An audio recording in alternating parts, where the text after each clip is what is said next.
না দেখি তোর সাহস কি করে হলো আমার মেয়ের পিছনে পিছনে ঘোরার? চৌধুরী সাহেব, আমি গরিব হতে পারি কিন্তু আপনার মতো ছোট লোক না। এই ফকিনীর বাচ্চা, আমার মেয়ের পিছনে পিছনে ঘোরার তোর কোনো যোগ্যতা আছে? চৌধুরী সাহেব, ভালোবাসার টাকা দেখে নয়, মনের প্রয়োজন হয়। লুঙ্গিয়া বল, তোদের বংশের সাথে আমাদের বংশ কোনোদিন মিলবে না, কারণ আমরা হচ্ছে চৌধুরী বংশের আর তুই হচ্ছে ছোট লোকের বাচ্চা। না বাবা, আমি তো লুঙ্গিয়া বলার বংশ দেখে নয়, আমি তো লুঙ্গিয়া বলার লুঙ্গি দেখে ভালোবেসেছি। জুলি লা লা লা লা লা লা লা লা লা লা লা লা লা লা লা লা লা লা। চাচা, বাড়ি ঘরে তো সাজানো কেন? আর জুলি কোথায়?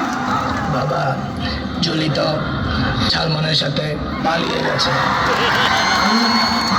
আমি বিশ্বাস করি না, আমি বিশ্বাস করি না, আমি বিশ্বাস করি না। প্রেমের সমাধি ভেঙে মনের শিকল ছিঁড়ে পাখি যায় উড়ে যায়, তোমায় পাবো না জানি, শুধু চোখের পানি দিয়ে গেলে আমায়। খাঁচার পাখি তবু খাঁচায় থাকে না, মনের পাখি মনের মায়া ছাড়ে না। পাখি যায় উড়ে যায়, প্রেমের সমাধি ভেঙে মনের শিকল ছিঁড়ে পাখি যায় উড়ে যায়। আমার